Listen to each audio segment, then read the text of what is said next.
জন্য আল্লাহ পাক রব্বুল আলামিন বলেন, লা ইয়াস্তাবি আসহাবুন নারি ওয়া আসহাবুল জান্নাহ, আসহাবুল জান্নাতি হুমুল ফাইজুন।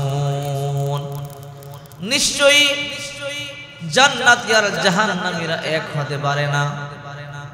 জান্নাতি আর জাহান্নামীদের দাম এক হতে পারে না। জান্নাতি যারা তারাই হলো সফল কাম, আসহাবুল জান্নাতি হুমুল ফাইজুন। যারা জান্নাতে যাবে তারাই সফল কাম হয়ে যাবে।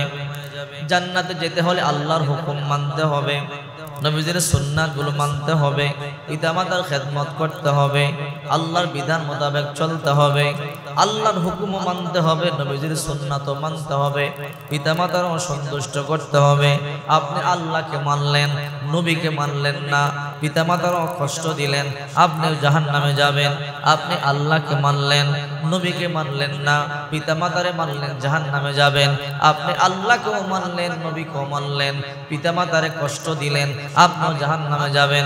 এই জন্য রাসূল করিম সাল্লাল্লাহু আলাইহি ওয়াসাল্লাম বলেন, তোমরা তিন ব্যক্তিকে সন্তুষ্ট করো, ওই পৃথিবীর মধ্যে সবচেয়ে দামি মানুষ ওই ব্যক্তি সফল কাম যে ব্যক্তি তিন ব্যক্তির খুশি করলো। এর মধ্যে 1 নাম্বার আল্লাহ, 2 নাম্বার নবী, 3 নাম্বার পিতামাতা। এমনও সন্তান আছে মা বাবার খবর পর্যন্ত নেয় না, 1 যুগ 12 বছর হয়ে যায়, পিতামাতার খবর পর্যন্ত নেয় না। কথা বলেন ঠিক কি না? এমনও মানুষ আছে নিজের পেট ভরে খায়, প্রতিবেশী খাইলো কি খাইলো না কোনো খবর পর্যন্ত নেয় না। ও আতিদাল কুরবা হাক্কাহু ওয়াল মিসকিন, আল্লাহ তাআলা বলেন তোমরা তোমাদের প্রতিবেশীর খবর নিবা। খলিফাতুল মুসলিমিন ওমর রাদিয়াল্লাহু তাআলা আনহু দিনের বেলা রাজ্যের কার্য পরিচালনা করতেন, আর রাত্রিবেলা খোঁজ খবর নিতেন কার ঘরে খাবার আছে কার ঘরে খাবার নাই। রাসূল করিম সাল্লাল্লাহু আলাইহি ওয়াসাল্লাম বলেন, উম্মতেরা কিয়ামতের ময়দানে আল্লাহ তাআলা একবার বলবে, তোমরা আমার খাবার দাও নাই, তোমরা আমার পোশাক দাও নাই, তোমরা আমার ঔষধ দাও নাই। তখন বান্দা বান্দি বলবে, আল্লাহ আপনি তো খাবার খান না, আপনি পোশাক পরিধান করেন না, আপনি অসুস্থ হন না, চিকিৎসার দরকার নাই। আল্লাহ আপনি আবার পোশাক দিয়ে কি করবেন, খাবার দিয়ে কি করবেন, ঔষধ দিয়ে কি করবেন? আল্লাহ তাআলা বলে, রে বান্দা বান্দিরা, দুনিয়ার মধ্যে আমার একদল বান্দা বান্দি ছিল, তারা পোশাকের অভাবের মধ্যে ছিল, খাদ্যের অভাবের মধ্যে ছিল, ঔষধের অভাবের মধ্যে ছিল। তোমরা এদেরকে সাহায্য করো নাই, খাবার দাও নাই, পোশাক দাও নাই, ঔষধ দাও নাই। যদি তাদেরকে খাবার, পোশাক, ঔষধ দিতা তাহলে এটা আমি আল্লাহকে সরাসরি দেওয়া হয়ে যেত। আল্লাহু আকবার। এই জন্য যখন কোন ইতিম আর মিসকিন আপনার দরজার মধ্যে আসবে, খালি হাতে ফিরাইয়া দিবেন না। রাসূল করিম সাল্লাল্লাহু আলাইহি ওয়াসাল্লাম বলেন, উম্মতেরা যখন তোমাদের দরজার মধ্যে কোন ইতিম মিসকিন গরীব আসবে, তোমরা এদেরকে কিছু না কিছু দিয়া দিবা। আর যদি তোমাদের হাতে না থাকে, মাথার মধ্যে হাতটা বুলাইয়া দিবা। যতগুলো পশম তোমার তালুতে লাগবে ততটা নেকি আল্লাহ তাআলা তোমার আমলনামার মধ্যে দিয়া দিবে। এই জন্য রমজান মাস সহানুভূতির মাস, নিজে না খেয়ে অন্যকে খাওয়ানোর মাস, গুনাহ মাফের মাস, তওবার মাস, ইস্তিগফারের মাস, আমলের পাল্লা মজবুত করবার মাস। কিন্তু এই মাসের মধ্যে অনেকে অলসতামি করে, আছে না নাই? এই কাজ করা যাবে না। বেশি বেশি আমল করতে হবে। যত বেশি আমল করবেন তত বেশি দামি হবেন। দুনিয়ার মধ্যে টাকা হইলে, ক্ষমতা হইলে মানুষের দাম বেড়ে যায়, কিন্তু এই দাম ক্ষণস্থায়ী দাম, চিরস্থায়ী দাম নয়। কিন্তু আখিরাতের জিন্দেগিতে মান আমিলা সলিহান মিন যাকারিন আও উনসা ওয়া হুয়া মুমিন ফালানুহইয়ান্নাহু হায়াতান তাইয়্যিবা ওয়া লানাজজিয়ান্নাহুম আজরাহুম বিআহসানি মা কানু ইয়ামালুন। আর পরকালের জিন্দেগিতে দাম হলো যে ব্যক্তি যত বেশি নেক আমল করবে আল্লাহ তত বেশি তার দাম বাড়ায়া দিবে। এই দুনিয়াতে যৌবনের বাটা আছে, এই দুনিয়ার ক্ষমতার শেষ আছে, এই দুনিয়ার মধ্যে সুস্থ হইলে অসুস্থতার ভয় আছে। কিন্তু কিয়ামতের ময়দানে যৌবনের কোনো ভয় নাই, ক্ষমতার কোনো ভয় নাই, কিয়ামতের ময়দানে সুস্থতার কোনো ভয় নেই, অসুস্থ হবেন না। আল্লাহ তাআলা তিনটা জিনিসকে জবাই করে দিবেন। জান্নাতীরা যখন জান্নাতে যাবে তিনটা জিনিস জবাই করে দিবে। হায়াত নামক দৌলতকে জবাই করে দিবে, আর কোনোদিন মৃত্যু হবে না। মানুষকে আল্লাহ তাআলা যৌবনের বৃদ্ধ নামক বস্তুকে জবাই করে দিবে, কোনোদিন মৃত্যু হবে না। জান্নাতীরা যখন জান্নাতে যাবে কোনোদিন অসুস্থ হবে না, বৃদ্ধ হবে না, কোনোদিন যৌবন নষ্ট হবে না, কোনোদিন অসুস্থ হবে না। আল্লাহ তাআলা বলেন দুনিয়ার মধ্যে কিন্তু মানুষ বুড়া হয়, যৌবন নষ্ট হয়। দুনিয়ার মধ্যে মানুষ ক্ষমতাও হারায়, অসুস্থ হয়ে যায়। দুনিয়ার মধ্যে ক্ষমতা হারানোর ভয় থাকে, অসুস্থতা হওয়ার ভয় থাকে। দুনিয়ার মধ্যে মানুষের এই জিনিসগুলো ভয় থাকে, কিন্তু যখন জান্নাতে তোমরা যাইবা তোমাদের এই জিনিসগুলোর বিন্দু পরিমাণ ভয় থাকবে না। জান্নাতে যাইতে হলে ইবাদতের প্রতিযোগিতা করতে হবে। যত বেশি ইবাদত বন্দেগী করবেন জান্নাতের মধ্যে তত বেশি দামি হবেন। দুনিয়ার মধ্যে যেমন স্কেল আছে, দুনিয়ার মধ্যে যেমন সিরিয়াল আছে, জান্নাতের মধ্যে এরকম স্কেল আছে, সিরিয়াল আছে। সবচেয়ে শ্রেষ্ঠ জান্নাত জান্নাতুল ফিরদাউস। যদি আপনি বেশি নেক আমল করেন জান্নাতুল ফিরদাউস পাবেন, সবচেয়ে শ্রেষ্ঠ জান্নাত। আর ইবাদত কম হইতে হইতে যদি আপনি একেবারে নিম্ন শ্রেণীর জান্নাতে যান জান্নাতুল নাঈমে যাবেন। এই জন্য রাসূল করিম সাল্লাল্লাহু আলাইহি সাল্লাম বলেন তোমরা যখন আল্লাহর কাছে জান্নাত কামনা করবে তখন জান্নাতুল ফিরদাউস চাইবা। সুবহানাল্লাহ, সুবহানাল্লাহ। কোন জান্নাত চাবেন? জান্নাতুল ফিরদাউস, সর্বশ্রেষ্ঠ জান্নাত। এই জন্য রমজান মাস ইয়েতিম মিসকিন ভিক্ষুকেরা আপনাদের দরজার মধ্যে আসবে। সাবধান, কাউরে খালি হাতে ফিরিয়ে দিবেন না। প্রয়োজনে টাকা ভাঙতি করে রাখবেন, যে আসবে তাকে দিয়ে দিবেন, কম হোক বেশি হোক। কারণ আল্লাহ রাসূল সাল্লাল্লাহু আলাইহি ওয়াসাল্লাম বলেন কিয়ামতের ময়দানে অধিকাংশ মানুষ নামাজ পড়েছে, রোজা রেখেছে, হজ করেছে, যাকাত দিয়েছে, কিন্তু ইতিম মিসকিনকে দেখতে পারতো না।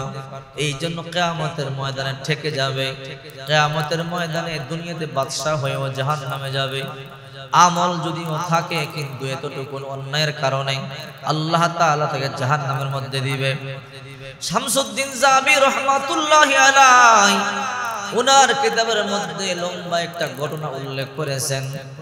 কারণ অনাহারীকে খাদ্য দিলে, অনাহারীকে সাহায্য করলে আল্লাহ তাআলা জাহান্নামী মানুষকে জান্নাতি বানাইয়া দেয়।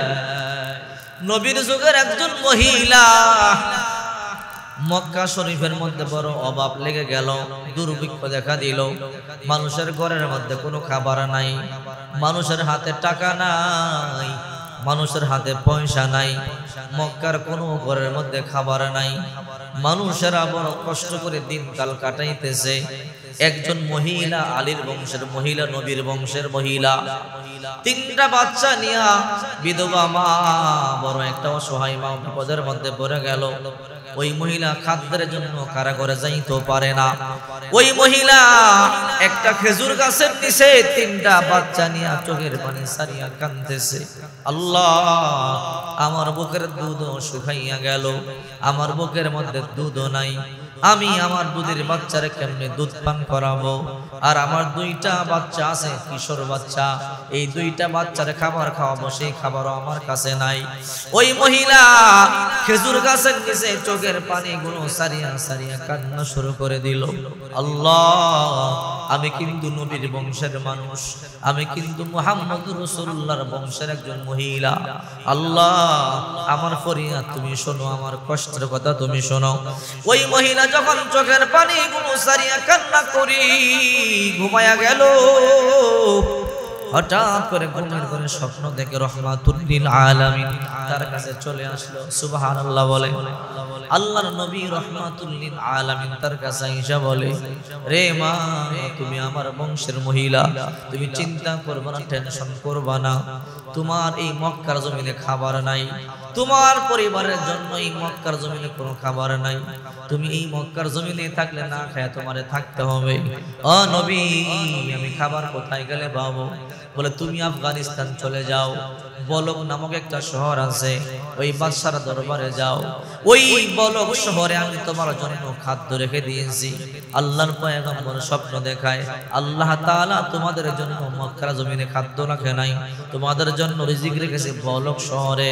যাও যাও, বলক শহরে যাও, আল্লাহ তাআলা সেখানে তোমাদের জন্য উত্তম রিজিকের ব্যবস্থা করে রেখেছে। আল্লাহু আকবার।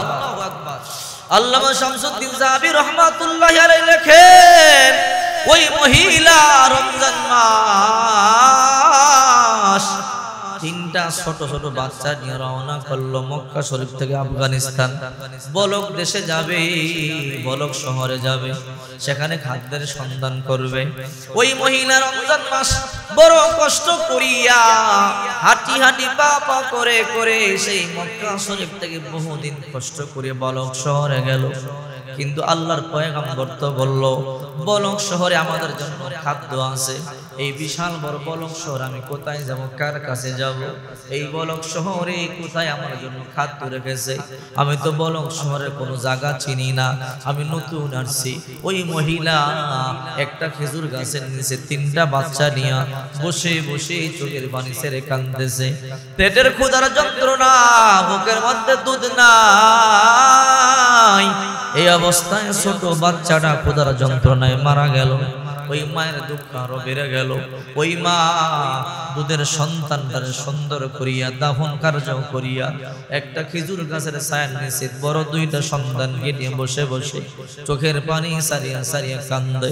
আমাকে স্বপ্ন যোগে আল্লাহর হাবিব রাহমাতুল লিল আলামিন বলেছে, এই বলক শহরে আমার জন্য খাদ্য আছে, কিন্তু আমি সেই বাইতুল্লাহ শরীফ থেকে বলক দেশে আসলাম, আমি এই দেশের মধ্যে খাদ্য কোথায় পাবো? কিন্তু বিশ্বাস রহমাতুল লিল আলামিন বলছে, অবশ্যই খাদ্যের ব্যবস্থা হবে, কিন্তু কোথায় গেলে খাদ্যের ব্যবস্থা হবে? কার কাছে যাব, কোন করে যাব? ওই মহিলা চোখের পানি সারিয়া কান্দে, দুইটা সন্তানকে নিয়ে খেজুর গাছের নিচে বসা। হঠাৎ করে তাকিয়ে দেখে একজন আল্লাহর ওলি দেখা যায়, মাথার মধ্যে বড় পাগড়ি দেখা যায়, মুখের মধ্যে দাড়ি। ওই আল্লাহর বান্দা আল্লাহর নামের জিকির করতেছে, লা ইলাহা ইল্লাল্লাহ, লা ইলাহা ইল্লাল্লাহ, লা ইলাহা। ওই আল্লাহর বান্দা জিকির করে। এবার দুইটা বাচ্চা বলে, মা এই বলক শহর সম্পর্কে আমরা তো জানি না, চিনি না। ওই যে একজন মানুষ দেখা যায় আল্লাহওয়ালা মানুষ, মাথার মধ্যে পাগড়ি, মুখের মধ্যে লম্বা দাড়ি, হাতের মধ্যে তাসবিহ, আল্লাহ পাকের জিকির করে। ও মা, তুমি অনুমতি দিলে তাকে জিজ্ঞাসা করতে পারি আমরা কোথায় গেলে খাবার পাবো, এই বলকের বাদশার দরবার কোথায় তাও জানতে পারবো। এবার যখন ওই দুইটা বাচ্চারে মা বললো, যাও জিজ্ঞাসা করো। এই দুইটা বাচ্চা গিয়ে বলো, ও আল্লাহর বান্দা, আপনি কে? আপনার চিনি না, আমরা এই দেশের মধ্যে নতুন, আমরা মক্কা শরীফ থেকে আসছি, আমরা নবী বংশের মানুষ। আমাদের মা স্বপ্ন দেখেছে মক্কার মধ্যে দুর্ভিক্ষ, মক্কার মধ্যে খাবার নাই, মক্কার কোনো ঘরে খাদ্য নাই, আমরা খাদ্যের অভাবে এবার কষ্টে আছি। আমার মা স্বপ্ন দেখেছে, আল্লাহ রাসূল সাল্লাল্লাহু আলাইহি ওয়াসাল্লাম বলেছে, ও মা, এই মক্কা শরীফে তোমাদের জন্য খাদ্য নাই, যাও যাও বলকের দেশে চলে যাও, আফগানিস্তান চলে যাও, সেই বলক দেশে তোমাদের জন্য আল্লাহ খাদ্য রেখেছে। ওগো আল্লাহর বান্দা, আমরা কই গেলে খাদ্য পাবো? এই বলক শহর সম্পর্কে আমরা জানি না। আর আমাদের ছোট্ট একটা ভাই ছিল, দুধের ভাই, সে দুধ পান করতে না পারিয়া মরিয়া গেল। আমাদের অবস্থা বড় খারাপ, কোথায় গেলে আমরা পাবো? বলে দাও, বলে দাও। এইবার ওই আল্লাহর বান্দা বলে, এই বলকের মধ্যে একজন বাদশা আছে, বড় ইমানদার বাদশা। ওই বাদশা বড় ইমানদার, বড় নামাজি। ওই বাদশার টাকার অভাব নাই, পয়সার অভাব নাই।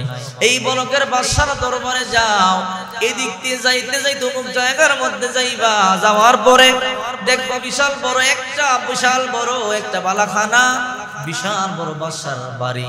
ওই বাড়িতে ঢুকিয়া যাইবা, এই বাদশারা তোমাদের কথা বলবা, তোমাদের কথা বলবার পরে বাদশার দিলটা নরম হতে পারে, বাদশা তোমাদেরকে খাবার দিতে পারে। এইবার দুইটা বাচ্চা বলল, মা, এই লোকটা বললো বাদশার দরবারে যাওয়ার জন্য। মা বলল, যাও যাও, আমার পক্ষ থেকে সালাম দিবা, আর বলবা আমার মা নবী বংশের মহিলা, আমার মা স্বপ্ন দেখেছে আল্লাহ রাসূল সাল্লাল্লাহু আলাইহি ওয়াসাল্লাম বলেছে মক্কা শরীফে তোমাদের জন্য খাদ্য নাই, তোমরা বলো করে দেশে চলে যাও। এই কথা বলবা আর আমাদের জন্য খাদ্যের কথা বলবা। দুইটা বাচ্চা হাঁটি হাঁটি পা ভরে হাঁটি হাঁটি পা করে বাদশার দরবারে চলে এলো। গেটের দারোয়ানকে বলল, ও দারোয়ান, আমাদেরকে একটু গেটের ভিতরে ঢুকবার জন্য সুযোগ করিয়া দাও। বলে, গেটের ভিতরে ঢুকলে কি হবে? বাদশার সাথে একটু কথা বলবো। বলে, তোমরা কোথা থেকে আসছো? বলে, আমরা মক্কা শরীফ থেকে আসছি, আমরা এই দেশের মানুষ না, আমাদের বাড়ি বাইতুল্লাহ শরীফ, আমরা সেই মক্কা শরীফ থেকে আসছি।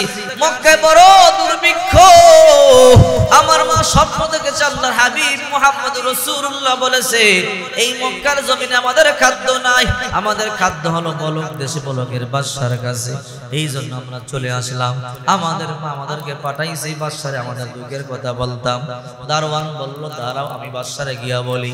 দারোয়ান গিয়ে বলে, বাদশা, সেই বাইতুল্লাহর মক্কা শরীফ থেকে কয়েকজন মানুষ এই দেশে আসছে, আপনার দরবারে আসছে। বলে, কেন আসছে? বলে, গেটের মধ্যে দাঁড়ায় রইল, তাদের মা নাকি স্বপ্ন দেখেছে আল্লাহর হাবিব বলেছে এদের খাদ্য মক্কার জমিনে নাই, মক্কার জমিনে বড় দুর্ভিক্ষ, ঘরে ঘরে কোনো খাবার নাই, কোনো খাবার নাই, এই জন্য তারা এই বলক দেশে চলে আসছে। ও বাদশা, তারা খাদ্যের জন্য আপনার দরবারে আসতে চায়। বাদশা রাগ হয়ে বলে, আমার দেশে সামলাইতে পারি না, আবার অন্য দেশ থেকে আমার রাজ্যে মানুষ আসে, না না, ঢুকতে দিও না, বরং আমারে নিয়ে যাও, আমি এদেরকে একটু দেখবো, একটু ধমক দিয়ে আসবো। এবার দারোয়ান বলল, ঠিক আছে, চলেন, গেটে বসা। এইবার ওই বাদশাহ এবার তার রাজ্য থেকে বের হয়ে, তার রাজ দরবার থেকে বের হয়ে দরজার সামনে দুইটা বাচ্চা বসা। দুইটা বাচ্চা দাঁড়াইয়া সালাম দিল, বাদশা, আমাদের মা আপনারে সালাম দিয়েছে, নবী বংশের মহিলা, আমাদের মা স্বপ্ন দেখেছে বাইতুল্লাহ অভাব চলতেছে, মক্কা শরীফে অভাব, খাদ্য নাকি আমাদের জন্য এই বলক দেশে আছে। ও বাদশা, আপনি একটু সাহায্য করেন। বাদশা বলল, বের হয়ে যাও, আমার দেশে আমি সামলাইতে পারি না, যাও যাও, বের হয়ে যাও। অথচ বাদশার কিন্তু টাকার অভাব নাই, পয়সার অভাব নাই, ক্ষমতার অভাব নাই, বাদশা খাদ্য দিতে পারতো। বাদশা গার ধাক্কা দিয়ে দুইটা বাচ্চারা বের করে দিল। দুইটা বাচ্চা চোখের পানিগুলো সারিয়া কান্না করে করে মায়ের কাছে চলে গেল। মা বাচ্চা দুইটার চোখের পানি দেখি বুঝতে পারল মনে হয় বাদশা বড় খারাপ ব্যবহার করেছে। মা সন্তান দুইটার মুখে জড়াইয়া বলে, কেন কাঁদো? বলে, মা গো, তোমার কথা বলেছি, নবীর কথা বলেছি, এরপর ধাক্কা দিয়া বের করে দিল, আমাদেরকে খাদ্য দিল না। মা বলল, টেনশন করিও না, আল্লাহর উপরে ভরসা করো, যেহেতু রাহমাতুল লিল আলামিন বলেছে খাদ্য এই বলক দেশে আছে, অবশ্যই ওই রিজিক আমাদেরকে সেই জায়গা পর্যন্ত ওটা নিয়ে যাবে। আল্লাহু আকবার বলে। চিন্তা করে দেখেন, নবী বংশের মহিলা, এরপর রাসূল করিম সাল্লাল্লাহু আলাইহি ওয়াসাল্লামের কথা বলল, এরপর কিন্তু বাদশার দিলটা নরম হইল না। এরপরে 2 দিন 3 দিন চলে গেল, হঠাৎ করে খেজুর গাছের নিচে আবার বসা আছে ওই আল্লাহর বান্দা, ওই দরবেশটা আবার আসলো, আবার আয়েশা জিকির শুরু করে দিল। এবার মা বলল, যা তারে গিয়া বল, তোমার কথা মতো বাদশার দরবারে গেছিলাম, বাদশা খারাপ ব্যবহার করেছে, বাদশা কোনো খাবার দেয় নাই। এইবার ওই দুইটা বাচ্চা গিয়া বলে, ও দরবেশ, আপনি জিকির করেন, আপনি বলেছেন বাদশা বড় দয়ালু, বাদশার দরবারে আমরা গেলাম, বাদশাহ নবীর কথা শুনিয়াও দিল না, বড় খারাপ ব্যবহার করলো। বলে, তাই নাকি? বলে, গাড় ধাক্কা দিয়া বের করে দিল। বাচ্চা দুইটা কান্না করে বলে, আজকে 3 দিন হয়ে গেল কোনো খাবার নাই, ছোট ভাইটা না খায় মারা গেল, আমরা মৃত্যুর পথযাত্রী, বলেন না কোথায় গেলে খাবার পাবো?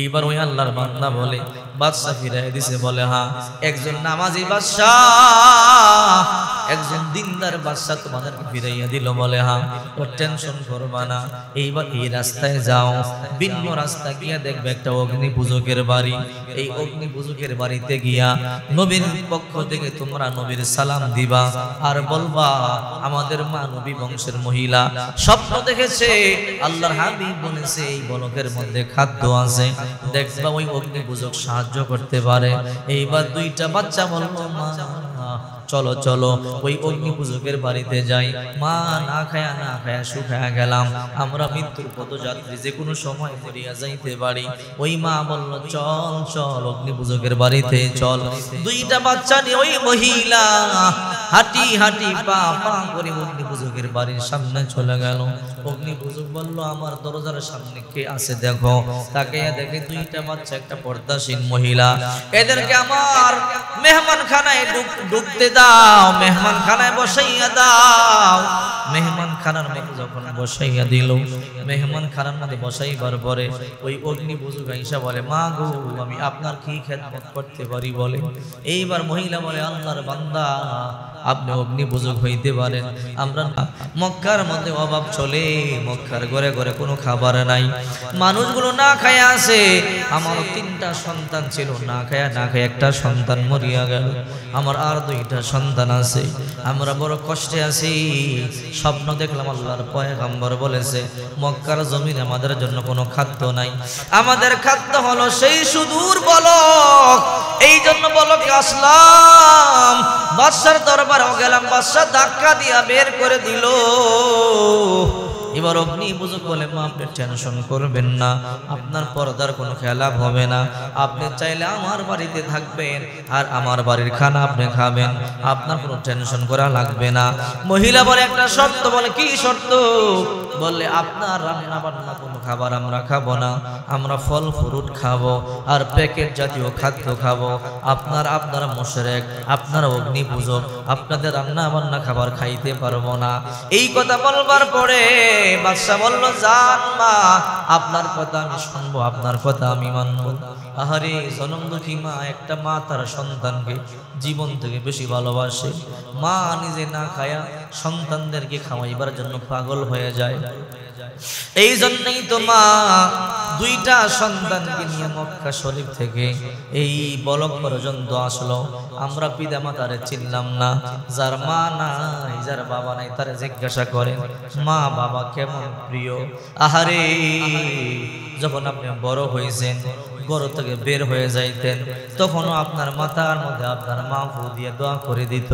বাবা মাথার মধ্যে ফু দিয়ে দোয়া করে দিত আজকে কত জায়গার মধ্যে যান মাথার মধ্যে একটু দূরে ফু দিয়ে দোয়া করবার মতো কোনো মানুষ নাই মাথার মধ্যে দড়িয়ে একটু দোয়া করার কোনো মানুষ নাই দাঁত থাকতে দাঁতের মর্ম বোঝা যায় না যাদের মা নাই জিজ্ঞাসা করেন মা কত কষ্ট করিয়া সন্তানকে লালন পালন করেছে মা অন্যের বাড়িতে কাজ করিয়া মা অন্যের বাড়িতে পাড়া বান্ধিয়া মা অন্যের বাড়িতে কত কষ্ট করিয়া মা সন্তানকে বড় করছে অথচ এমন সন্তান আছে আব্বা আমার কষ্ট দেয় মা রাতের পর রাত না খায় সন্তানকে খাওয়াইছে মা বাবা কত কষ্ট করিয়া সন্তানকে লালন পালন করেছে জামালপুর মাহফিল করবার জন্য গেছিলাম জামালপুর মাহফিল করবার জন্য গেলাম বসলাম একটা লোক আয়েশা দেখা করত দোয়া করত ওই লোকটা দোয়া চাইতো হঠাৎ করিয়া পরের বছর মাহফিল করবার জন্য গেলাম গিয়ে দেখি তাজা লোকটা কিন্তু একটা পাও নাই একটা পা নাই বড় ল্যাংড়া আমার কাছে আসলো লাঠিতে বার করে করে আয়েশা বলে হুজুর দোয়া চাই বললাম কি ব্যাপার প্রতি বছর যখন এলাকায় মাহফিলে আসি আপনি দেখা করেন আপনার তো পা ভালো ছিল মাত্র 6 মাসের ব্যবধান হয়ে গেল এই 6 মাসের মধ্যে আবার আপনার পায়ের কি হলো আপনি সুস্থ মানুষ আপনারা গাড়ি চালাইতেন ড্রাইভারি করতেন বলে হুজুর অ্যাক্সিডেন্ট করি আমার পাটা নষ্ট হয়ে গেল বললাম অ্যাক্সিডেন্ট কেমনে করলেন বলে হুজুর এটা আর কিছু না এটা আমার মায়ের বদদুয়া বুঝলাম না বলে হুজুর আমার দুইটা বাচ্চা আমার বিবি আমার মা একসাথে আমি আমার বিবিরে বড় ভালোবাসি আমি আমার বিবির কথা মতো চলি। আমার মা আমার বিবির সাথে দৈনিক ঝগড়া করে, প্রতিদিন ঝগড়া করে, ঘরে গিয়া শান্তি পাই না। আমার বিবি হঠাৎ করে একদিন আমি বাড়িতে গেলাম, বাড়িতে গিয়া দেখি আমার বিবি ঝগড়া করে, আমার মাও ঝগড়া করে। আরে আমার মা আমারে দেখা লজ্জায় চলে গেল, আর আমার বিবি আমারে দেখা মাটির মধ্যে গড়াগড়ি করিয়া পড়িয়া গেল। আমার বিবি আমারে বুঝাইতেছিল, আমার মা আমার বিবির অনেক গালাগালি করছে, আমার মা আমার বিবির অনেক মারধর করছে। হুজুর আমি আমার দুইটা বাচ্চারা দেখলাম কাঁদতেছে, বাচ্চাদের মায়া আর বিবির মায়া সহ্য করতে পারলাম না। বিবির গিয়ে বললাম, বিবি কেন এমন কান্না করো? মানে তোমার মায়ের জন্য, তোমার মায়ের জন্য সহ্য করতে পারি না।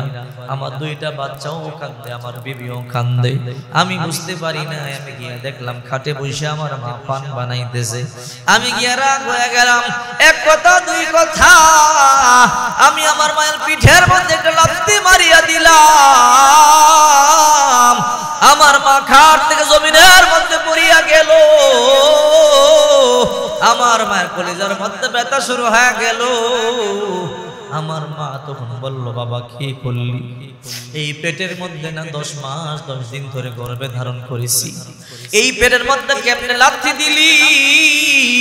এই বুকের দুধ আমি তোরে 2 বছর পান করাইছি। ওগো আল্লাহর বান্দা হুজুর, আমার মা চোখের পানি সারিয়া কাঁদতেছিল। আমি দেখতেছিলাম আমার মায়ের মুখ থেকে পানটা বের হয়ে গেছিল। আমার মা কাঁদতেছিল, আমার মায়ের মুখের পানটা বের হয়ে জমিনে পড়ে যায়। আমি সন্ধ্যাবেলা নাইট ডিউটি, আমি যখন কাজের জন্য বের হয়ে গেলাম, আমি তো ড্রাইভার মানুষ, আমি গাড়ি চালাবো, আমি মাপ চাইলাম না। আমি মনে মনে ভাবলাম কি করলাম। আমার বাচ্চা দৌড়াইয়া আইসা বলে, ও বাবা দাদিরে কেন মারলা? বলে কেন? বলে দোষ তো মায়ের, মায়ে তো দাদিরে ছিল দরিয়া টানলো, দাদিরে গাল্লাইলো। ও বাবা তুমি মায়ের না মারি দাদিরে কেন মারলা? আমি বুঝতে পারি না, আমি আমার বিবির প্রেমে পাগল হয়ে গেলাম। আমি আমার সন্তানদের চোখের পানি সইতে পারি নাই, এই জন্য আমি আমার মায়ের লাথি দিলাম। মনে মনে ভাবলাম আমি এখন কাজের সন্ধানে চলে যাই, সকালবেলা কাজ থেকে আসবো, মায়ের কাছে মাপ চাবো। আমি যখন কাজের জন্য বের হয়ে গেলাম, হুজুর আমি ড্রাইভার মানুষ, কত গাড়ি চালাই, কোনোদিন আমি অ্যাক্সিডেন্ট করি না। হঠাৎ করে বড় একটা পিকআপ আইসা আমার গাড়ি মারিয়া দেয়, 2 গাড়ি চিপায় পড়ে আমার পাটা চিপার মধ্যে পড়ে যায়। আমার পাটা একদম থেতলে যায়, রক্ত রঞ্জিত হয়ে যায়, আমার ওই পাটা নষ্ট হয়ে যায়। আমি যখন হাসপাতালে গেলাম, ডাক্তার বলল পা কাইটা ফালায়া দাও, পা কাইটা ফালায়া দিলাম। হুজুর আমি যখন হাসপাতালের বেডে চোখের পানি সারিয়া কাঁদি, আমার যখন হুঁশ ফিরল, আমি তখন তাকাইয়া দেখি আমার পায়ের নিচে আমার মা বসা, আমার বিবি নাই। তাকাইয়া দেখি আমার মা চোখের পানিগুলো সারিয়া কাঁদে। আমার মা বলে, আল্লাহ আমি তো আমার সন্তানকে বদদুয়া দেই নাই, আমার সন্তানটার পাক তুমি কারিয়া নিলা। ও আল্লাহর বান্দা, আমি তখন বুঝলাম দুনিয়াতে মা বলতে যে আপন এমন আপন আর কেউ নাই। আমি হাসপাতালে আমার পা কাটলো, আমার বিবি গেল না, আমার মা গেল, কিন্তু বুঝলাম পরে, কিন্তু আগে বুঝলে তো আমি এমন অন্যায় করতাম না, আমার পাটাও যাইতো না। এ যুবক সন্তান, মায়ের কষ্ট দিও না, বাবারও কষ্ট দিও না। এই জন্য রাসূল করিম সাল্লাল্লাহু আলাইহি ওয়াসাল্লাম বলেন 3 ব্যক্তি ধ্বংস হয়ে যাক, যে ব্যক্তি রমজান পাইল গুনাহ মাফ করতে পারলো না, নবীর নাম শুনিয়ে দুরূদ পড়লো না, পিতামাতা পাইল পিতামাতার খেদমত করতে পারলো না, এই জন্য সাবধান। আল্লাহ রাসূল সাল্লাল্লাহু আলাইহি ওয়াসাল্লাম বলেন, আল জান্নাতু তাহতা কদামিল উম্মাহাত, এই মায়ের পায়ের নিচে সন্তানের জান্নাত। আল্লাহু আকবার বলেন। ওইদিকে ওই মা, ওই মহিলা বলতেছে, এ মুশরিক ভাই, তোমার রান্না করা খাবার আমি খাবো না, তোমার ফল ফ্রুট দিলে আমি খাবো। বললো ঠিক আছে, তোমার সমস্যা নাই। ওই খাবার দিল, ওই মুশরিক ব্যক্তিটা 3 জনের সামনে খাবার দিয়ে চলে গেল, খাবার খাবে। 2টা বাচ্চা বলে, মা চলো একটু মুশরিক ব্যক্তির জন্য দোয়া করে নেই। আর ওই যে জালিম আমাদেরকে খাবার দেয় নাই। বলকের বাদশা তার জন্য বদদোয়া করব না, তার জন্য দোয়া করব। এই মুশরিক ব্যক্তির জন্য একটু দোয়া করি যে আমাদের খাবার দিল। মা বলল দোয়া করো, হাত তুলে দোয়া করে, আল্লাহ যে মুশরিক ব্যক্তিটা এই রমজান মাসে আমাদের ক্ষুধা দূর করতেছে, গো আল্লাহ তুমি এই ব্যক্তিরকে ঈমান দান করো। এই যে ঈমান দিয়া তুমি তার মুসলমান বানায়া দাও, ঈমানদার বানায়া দাও। দোয়া করেছে। বলকের বাদশা স্বপ্ন দেখে হাসরের মাঠ কায়েম হয়ে গেল। আল্লাহ রাসূল সাল্লাল্লাহু আলাইহি ওয়াসাল্লাম একটা খেজুর বৃক্ষের নিচে বসিয়ে ডাকতেছে, তোমরা আসো, এই জান্নাতের চাবিটা নাও, জান্নাতের চাবিটা নাও। যে জান্নাতের চাবি নিবা সে জান্নাতে ঢুকতে পারবে। আল্লাহু আকবার বলেন। এইরকম বলতেছে। বলকের বাদশায় দৌড়াইয়া বলে, আমিও যাই গিয়ে আল্লাহর নবী থেকে একটা চাবি নিয়ে আসি।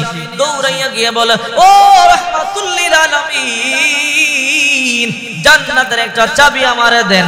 আল্লাহর হাবিব বলে, না না, তোমার জন্য জান্নাতের চাবি নাই।